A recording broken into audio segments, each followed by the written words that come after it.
Olá, como vai você?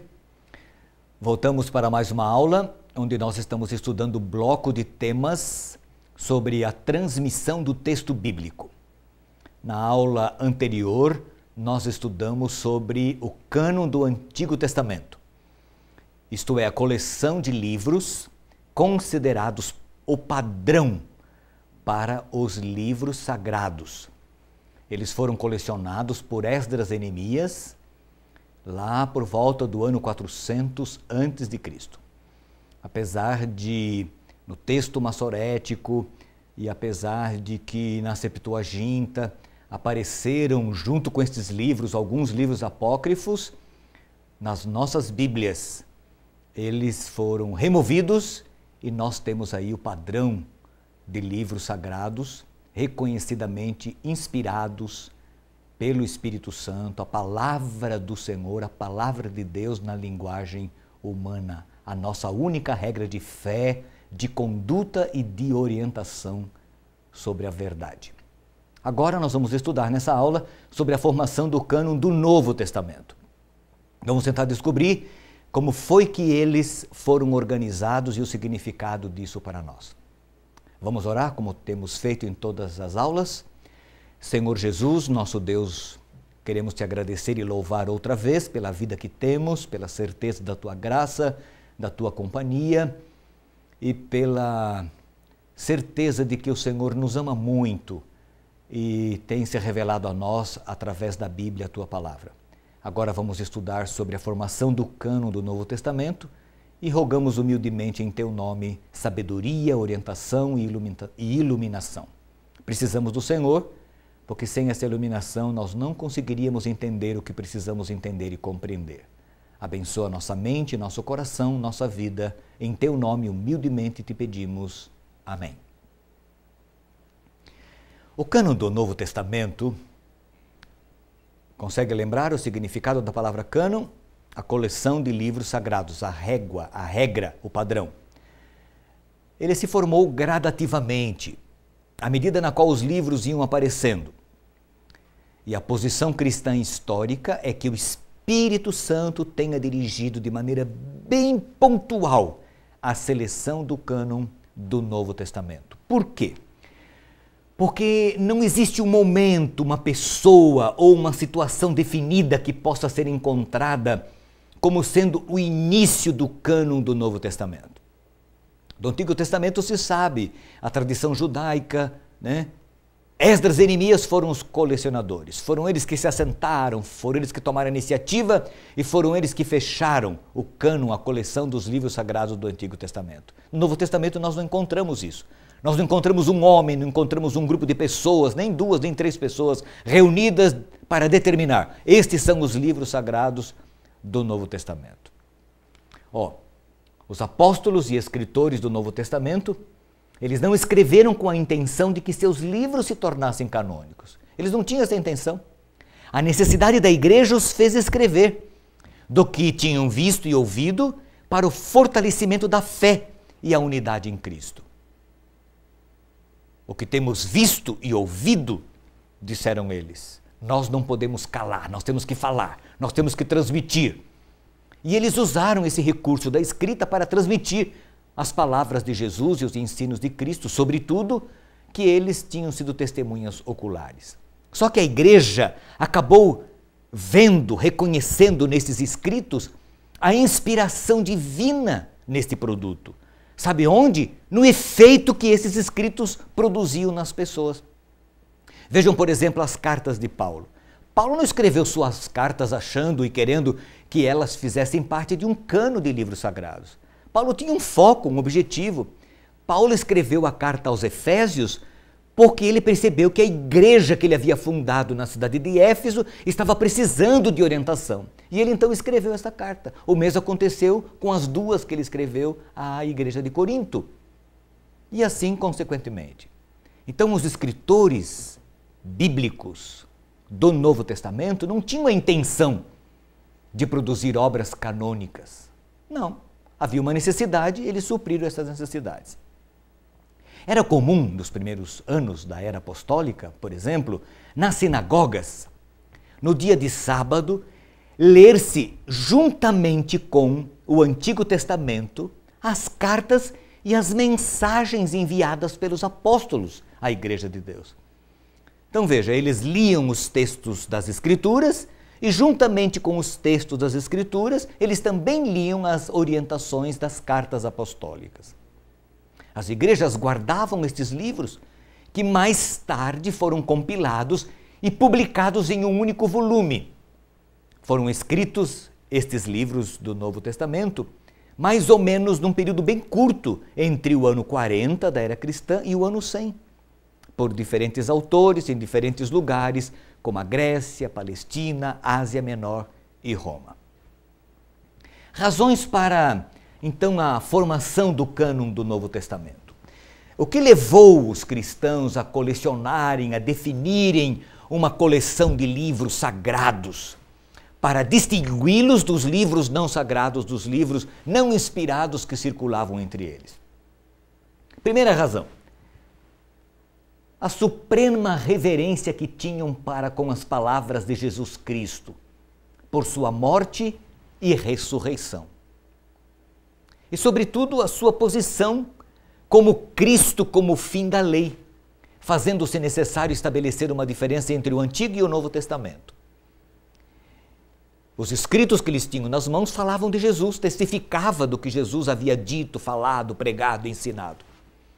Então, o reconhecimento, a suprema reverência que eles tinham para com as palavras de Jesus Cristo, por sua morte e sua ressurreição, provavelmente tenha sido a primeira razão para que eles definissem e colecionassem estes livros, por eles considerados sagrados, em função de quem estava por trás deles, Jesus Cristo.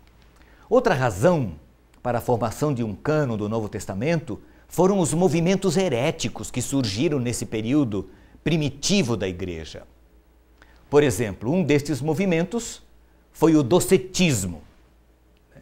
O docetismo surgira nos fins do primeiro século e ele afirmava que Jesus tinha corpo natural aparente, pois a matéria é má, e Jesus não poderia de forma alguma participar dela.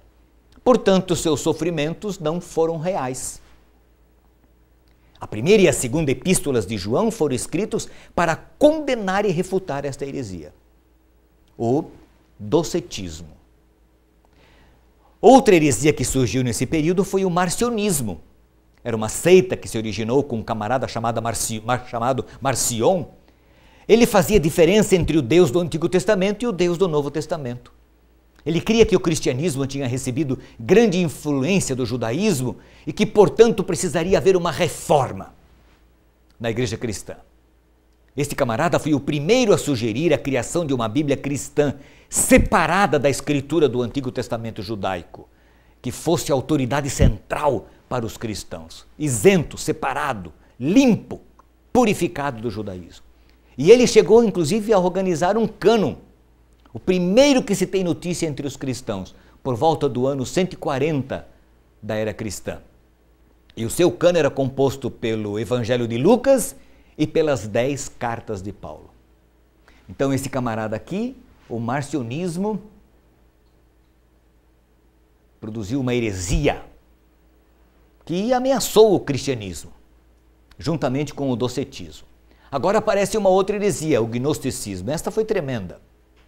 O gnosticismo é um sistema que prometia a salvação pelo conhecimento. Deus, diziam os gnósticos, é demasiado grande e demasiado santo para ter criado o mundo material com toda a sua baixeza e corrupção.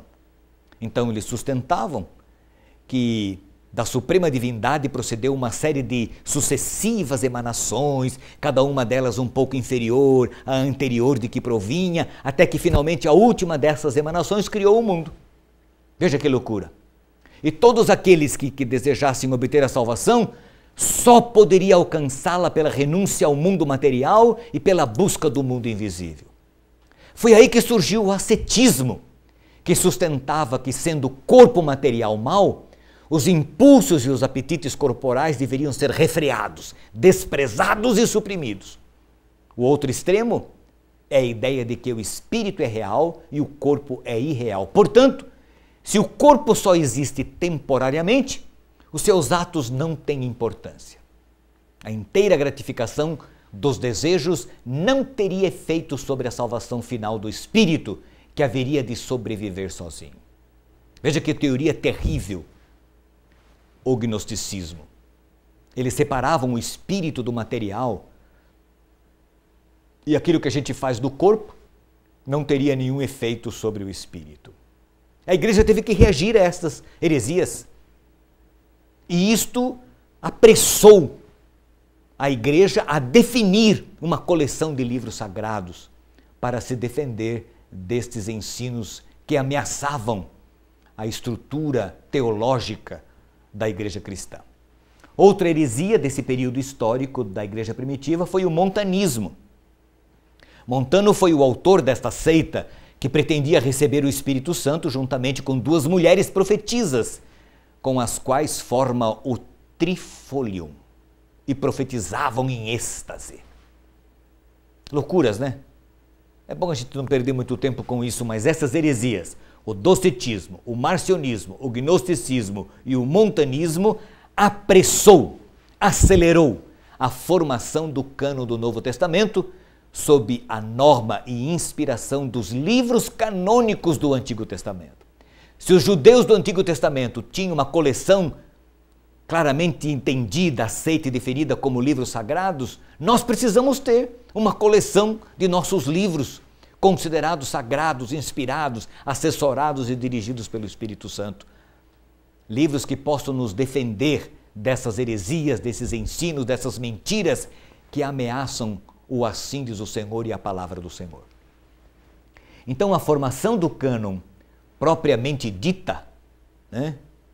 Esse cânon mais primitivo dos cristãos, era composto pelos 4 evangelhos, originalmente conhecido como o Evangelho, que dava a ideia de um evangelho apresentado em 4 narrativas. Então a primeira ideia embrionária de um cânon aí, assim, do Novo Testamento, era a coleção dos evangelhos, dos 4 evangelhos. Por volta do ano 115 depois de Cristo, Inácio, bispo de Antioquia, se referia ao O Evangelho como revestido da autoridade canônica, como sendo a palavra de Deus. Quando se integraram, né, quando se reuniram os 4 evangelhos em um único volume, impôs-se a necessidade de separar as 2 partes da história de Lucas. No entanto, o livro de Atos compartilhava naturalmente da autoridade e do prestígio do terceiro evangelho, o Evangelho de Lucas, porque tinha sido obra do mesmo autor. Foi por todos então recebido e aceito como um livro canônico. Então, mais ou menos na mesma época em que se processou a unificação dos evangelhos em um único volume, também se organizou os escritos de Paulo, no mesmo período. E essa coleção dos escritos paulinos recebeu o nome de apóstolos, distinguindo-se cada carta, uma da outra, pelo cabeçalho, aos Romanos, primeira aos Coríntios, etc. Dentro de pouco tempo, a carta anônima aos Hebreus foi incorporada aos documentos paulinos. Embora a carta aos Hebreus não tenha autoria explícita, a maioria dos cristãos aceitam como sendo de autoria de Paulo. E daqui a pouco, de fato, ela vai aparecer junto com os escritos paulinos. Atos foi incorporado às epístolas gerais, organizada em seguida. Orígenes, que viveu de 182 a 254 depois de Cristo, menciona os 4 evangelhos, né? Mateus, Marcos, Lucas e João, Atos, as 13 epístolas de Paulo, as cartas de 1 Pedro, 1 João e Apocalipse, como sendo aceitos por todos. Já Hebreus, 2 Pedro, 2 e 3 João, Tiago e Judas, juntamente com as epístolas de Barnabé, o pastor de Hermas, o Didaquê e o Evangelho segundo Hebreus, que são obras apócrifas, ele diz que estas eram rejeitadas por algumas pessoas. Então havia um grupo de livros que eram aceitas e um grupo de livros que não eram aceitos. Eusébio, por exemplo, que viveu aí de 265 a 340 da era cristã, menciona como geralmente reconhecidos todos os livros do Novo Testamento, menos Tiago, Judas, 2 Pedro e 2 e 3 João, que dizia ele eram contestados por algumas pessoas, mas já eram aceitas pela maioria dos cristãos. Aceitos, melhor dizendo, pela maioria dos cristãos. Atanásio, em 367, prescreve os 27 livros que hoje constituem o Novo Testamento, como sendo os únicos a serem havidos como canônicos. Livros separados, um padrão, uma regra, um grupo de livros reconhecidamente pelo povo de Deus como sendo livros inspirados por Deus, livros que fazem a diferença na vida dos seus filhos. Os livros que tiveram dificuldades de serem aceitos como parte do cânon do Novo Testamento foram o livro de Hebreus, Tiago, 2 Pedro, 3 Pedro, que de fato não acabou entrando, 2 João, 3 João, Judas e Apocalipse. Esses livros tiveram dificuldades. Destes, 3 produziram mais discussões: Hebreus, 2 Pedro e Apocalipse. Os livros foram produzidos num período compreendido entre 40 e 100 anos depois de Cristo, portanto, por volta de 60 anos. Um tempo muito pequeno se comparado com o tempo que levou para que os livros do Antigo Testamento fossem formados, né? Então, 60 anos, um tempo relativamente pequeno, de fato.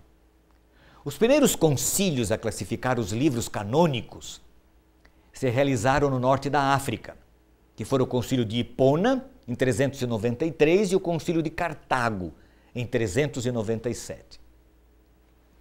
Tal classificação não fez com que a igreja os revestissem de autoridade canônica. Não, não foi isso. Pelo contrário, a igreja os incluiu no cânon porque já os havia aceitos como divinamente inspirados, reconhecendo-lhes o valor inato e a autoridade apostólica. Então não foram os concílios que definiram, os concílios apenas reconheceram aquilo que a igreja já havia reconhecido. Quando uma criança, por exemplo, reconhece o seu próprio pai no meio de uma multidão de outros adultos, essa sua atitude não empresta ao pai uma nova qualidade de parentesco. Simplesmente reconhece um relacionamento que já existe. Assim também é o caso das listas de livros autoritativos compostas por sínodos ou concílios. Não puderam eles emprestar a canonicidade a uma página sequer das Escrituras. Simplesmente nesses concílios, eles reconheceram a inspiração divina dos documentos religiosos que eram inerentemente canônicos, destes que tinham sido originalmente compostos e formalmente rejeitados. Eles rejeitaram outros livros, em prol dos quais falsamente se tinha reivindicado a canonicidade. Portanto, a ação destes concílios não representa a imposição de algo novo às comunidades cristãs, mas sim uma simples codificação do que já era prática geral e corrente nessas comunidades. Deu para você entender a linha de raciocínio? Às vezes um pouco excesso de informação pode confundir um pouquinho. Vamos voltar aqui. Olha, o que os concílios da igreja fizeram não foram conferir autoridade aos livros, mas a autoridade era inerente aos livros, a igreja reconheceu. E os concílios apenas definiram, aceitaram. Foi um momento formal na história da igreja cristã, aceitando os livros que, doravante, haveriam de fazer parte do cânon do Novo Testamento, ou deveriam permanecer como cânon do Novo Testamento. Eu não tenho dúvida nenhuma de que foi Deus quem dirigiu a formação do cânon do Novo Testamento, como já o fizera com o Antigo Testamento, né? Estes livros que foram produzidos num período tão pequeno, como nós já vimos, entre 40 e o ano 100, aí por volta de 60 anos, um período muito pequeno quando comparado com o tempo que levou para a produção dos livros do Antigo Testamento. Neste pequeno período de tempo de 60 anos, somente o Espírito Santo poderia ter sido o organizador, aquele que definiu que livro seria considerado sagrado e útil para gerações posteriores do povo de Deus. Olha, paralelamente a estes livros, foram escritos centenas de obras apócrifas, algumas delas por judeus convertidos ao cristianismo, que desejavam ver em vigor os costumes e as leis das antigas cerimônias judaicas. Porque você percebe que muitas das cartas de Paulo e muitas discussões que aparecem nos evangelhos e nas cartas eram para resolver esses problemas que os judaizantes criavam.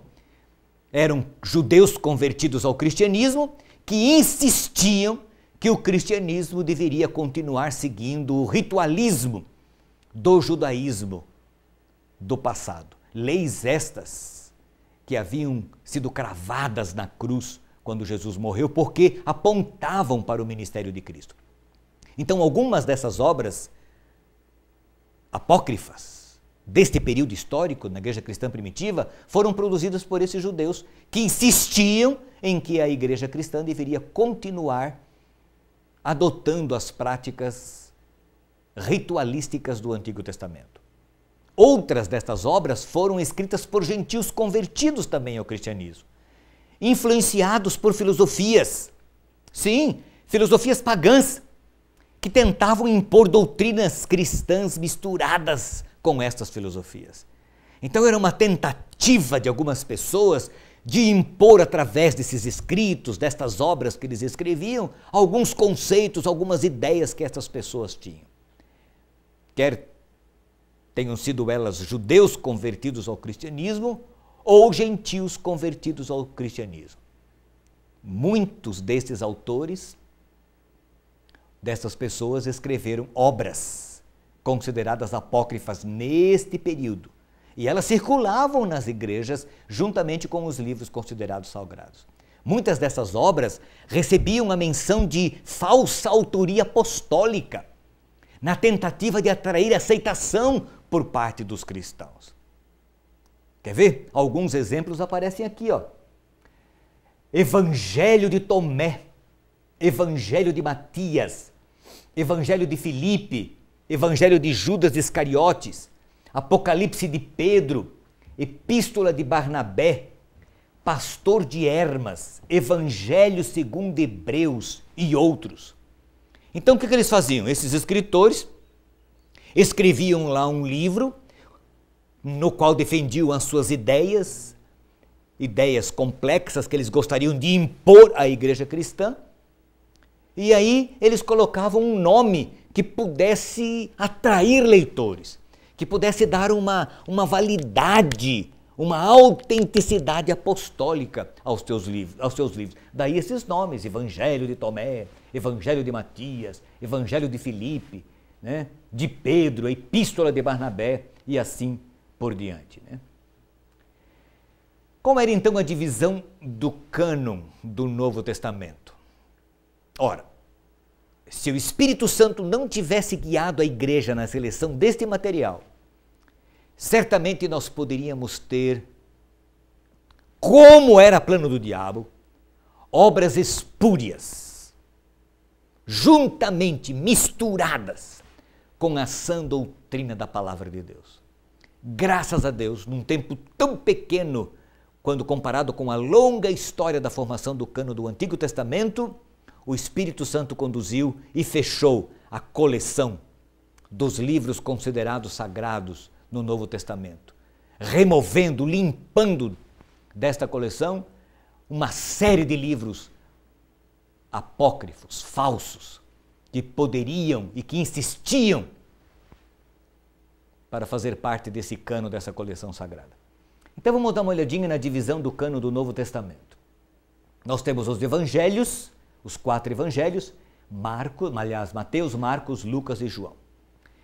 4 narrativas por 4 autores diferentes, né,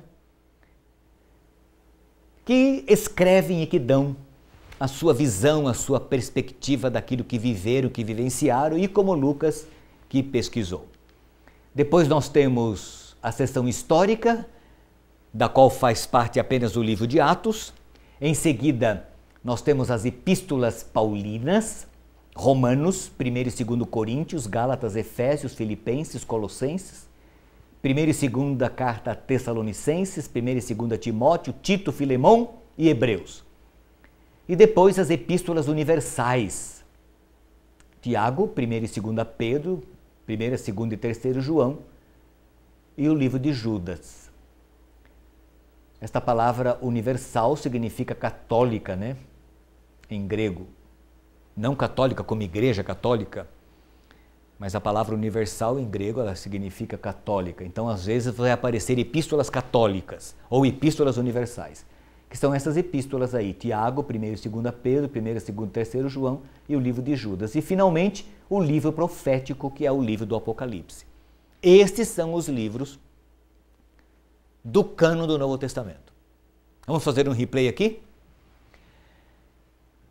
Quem foi que organizou o cânon do Novo Testamento? A resposta seria o Espírito Santo. Não existe um registro histórico, alguém que possa dizer assim, um fulano, um grupo de pessoas ou um concílio, eles se reuniram em tal lugar e decidiram que estes seriam os livros considerados sagrados do Novo Testamento. Não. Ele foi assim sendo organizado, aceito, paulatinamente assimilado pela Igreja de Deus e ratificado e confirmado nos grandes concílios da Igreja. Já o Velho Testamento não. Esdras e Neemias foram aqueles que organizaram o cânon, a coleção dos livros sagrados do Antigo Testamento. O que eu queria que você gravasse na sua mente, que você tivesse em mente, é que Deus foi maravilhoso em preservar a sua palavra. Foi o Espírito Santo que assessorou, que inspirou, por exemplo, os apóstolos a escreverem os evangelhos. Como é que uma pessoa como Mateus, por exemplo, ou Marcos mesmo, vamos pensar nos dois, eles tinham ouvido Jesus falar, como é que eles iam lembrar das palavras de Cristo, das ideias de Jesus? Eles foram assessorados, eles foram inspirados, eles foram movidos pelo Espírito Santo. Não escreveram porque quiseram escrever. Eles tinham sido testemunhas oculares. Lucas fez uma pesquisa. Quem guiou Lucas? Foi o Espírito Santo. Por quê? Porque Deus tinha um plano, um propósito definido. Para que a revelação, a palavra de Deus, a palavra encarnada de Deus, Jesus Cristo, fosse conhecida pelas pessoas. E uma vez conhecendo-o, as pessoas pudessem aceitá-lo como Salvador e receber a vida eterna. As cartas de Paulo, por exemplo. As cartas de Paulo foram escritas para resolver problemas que surgiam e que eram reais ali nas igrejas da Ásia, por onde Paulo viveu, viajou e onde ele fundou muitas igrejas. Então ele escreveu, inspirado pelo Espírito Santo, para resolver problemas. E o Espírito Santo sabia que estas orientações, por ele dadas e transmitidas aos seus servos, né, seriam úteis para gerações posteriores. E por isso preservou isto, como parte de uma coleção de livros sagrados. E eliminou todos aqueles outros livros que foram escritos nesse mesmo período, livros tendenciosos, com objetivos maléficos para defender heresias, mentiras, quer tenham sido escritos por judaizantes, né? Judeus convertidos ao cristianismo, que tentavam impor à igreja cristã as regras e as cerimônias obsoletas do Antigo Testamento que haviam se cumprido em Cristo na cruz, ou por gentios convertidos ao cristianismo que tentavam impor alguns conceitos filosóficos pagãos, misturando-os com o cristianismo. E estes livros circulavam nas igrejas. E eles parece que eram forçados pelo mal a fazer parte dessa coleção sagrada. Mas o Espírito Santo limpou, eliminou, removeu todos eles. Por isso, amigo, nós podemos confiar nesta palavra aqui. Ela tem características humanas. A forma de escrever, de se expressar é do homem. Mas as ideias são de Deus. A direção é divina. A palavra é do Senhor. O Senhor guiou, o Senhor dirigiu, o Senhor assessorou, porque Deus tem um plano, um propósito para esta palavra. E ela haverá de permanecer até o fim, até que todas as coisas hajam de se cumprir. Deus planejou que sua palavra, revestida com características humanas, permanecesse até o fim. Aí está a formação do cânon dos 27 livros considerados sagrados, reconhecidamente inspirados pelo Espírito Santo, que fazem parte da seção da Escritura, da Bíblia, que nós hoje chamamos de Novo Testamento. Apareceram e foram escritos num período de 60 anos, do ano 40 ao ano 100, e foram organizados pela Igreja de Deus e reconhecida pela sua igreja reunida em concílio como sendo de autoridade divina e útil para o ensino, para a correção, para que o homem de Deus seja perfeito e perfeitamente habilitado para toda boa obra. Continue fazendo desse livro um guia para a sua vida. Vale a pena, você pode confiar na palavra de Deus. Que Deus te abençoe, mais uma vez eu peço isso para você. Amém.